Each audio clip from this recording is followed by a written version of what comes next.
Rabni maallaqaa guyyaarraa gara guyyaatti daddabalaa deema. Har'a guyyaan Disembarii yookiis immoo ji'a 12ffaa guyyaa 30 ji'a dhumaa kana maallaqni yookiis immoo sharafni biyya alaa meeqan oolee isa jedhu karaa gabaa gurraachatiin biyyoota 16 kan ta'ani isiniif qabadhee dhufee jira waan ta'eef hamma dhumaatti na wajjin akka buutan affeerra koo kabajaatti ashamaa harka fuunee hordoftoota koo nagaa lafa jirtanitti isiniif haa baay'atu akkam jirtu nagaa keessanii annagaa rabbiin galannaa ta'u jechaati viidiyoo kana immoo laayik sheer akkasuma immoo yaada qabdan koomentii jala kaawutii hin dagatina sababni isaayyuu hirraa badee ture.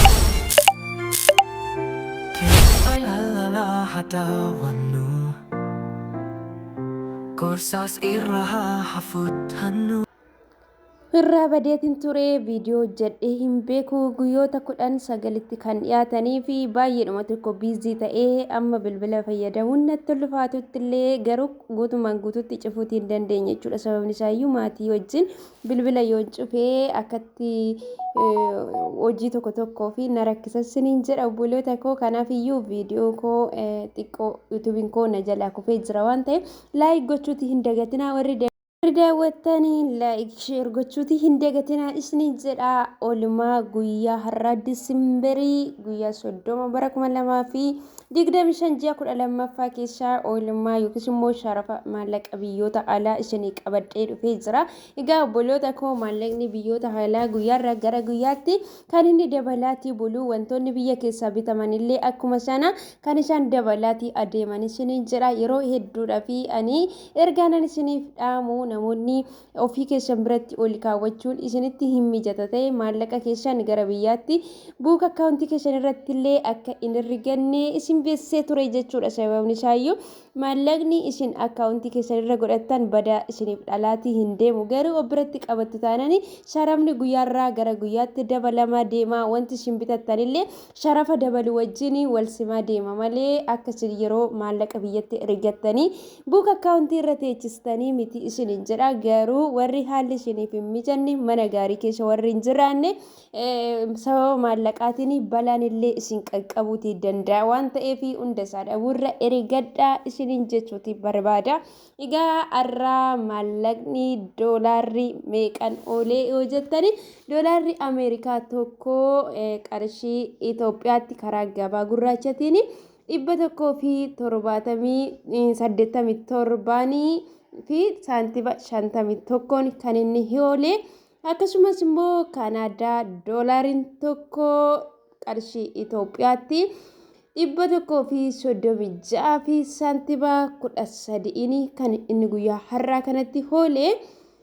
Sadaffaa irratti Astiraaliyaa doolaariin tokko qarshii Itoophiyaatti 125 fi saantiba 85 kan oolee isiniin jedha. Kuwaatii diinaariin tokko immoo qarshii Itoophiyaa 607 fi saantiba 59 oolee isiniin jechuuti barbaada. Saawud riyaaliin tokko immoo qarshii Itoophiyaa 49 fi saantiba 41 oolee. Qaxar riyaaliin tokko qarshii Itoophiyaa 187 fi saantiba 81 jechuudha kan inni oolee sooriidhi.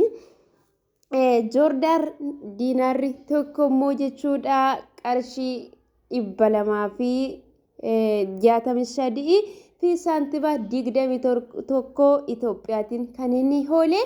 Bahareen diinaarri tokko immoo qarshii Itoophiyaa 49 fi saantiba 65 jechuudha kan inni oolee. Turkishee liiraan tokko immoo qarshii Itoophiyaa birrii 4 fi saantiba 55 kan inni oolee. Akkasuma immoo Ijiptii paawundiin tokko qarshii Itoophiyaa birrii 3 fi saantiba 95 kan inni guyyaa har'aa kana oolee. Inni kan biraa immoo Yemen riyaaliin tokko qarshii Itoophiyaa saantiba 73 kan inni oolee. Israa'eel sheekel tokko immoo qarshii Itoophiyaa 58 fi saantimaa 36 kan inni hoole.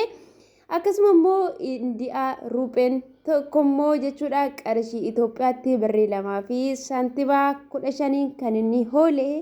Inni kanan biraa immoo jechuudha Paakistaanii ruupeen tokko qarshii Itoophiyaatti saantimaa 66 kan inni hoole isiniin jechuutti barbaada. Har'aa fi egaa obboloota koo xiqqoo yeroo waan ani hin qabneef karaa gabaa gurraacha qofaanii isiniif qabadhee dhufeetii jira isiniin jedha. Amma viidiyoo biraatii walitti deebinutti nagaan naa turaa jechaa dogoggora yoo qabaate immoo viidiyoon koo na of galchaa isiniin jechuutti barbaada. Garuu maallaqa keessan otoo biratti qabattanii akkasuma immoo namoonni maallaqa keessanii walitti qabattanii erga maallaqni keessan isin biratti cimmee gara biyyaa ergachuudhaaf fi kan fedhii qabdanii maallaqa baay'inaanii ergan takka dallaalatti kennitanii in ergina maallaqa keessan addaan babbaafadhaa ta'u ergadhaa isiniin jechuutti barbaada. Obboloota koo sababni isaa birrii irratti namumti isin duraanii irraan hirgachaa turtanii isiniif amanamuuti dhiisuutii danda'a. Warroonni Beerut keessa jirtan immoo yoo na dubbistanii micayyuu yeroo hundumaa amanamummaadhaan naaf ergitu isiniif nan kenna lakkoofsa ishii keessan na dubbisaa isiniin jechuutti barbaada.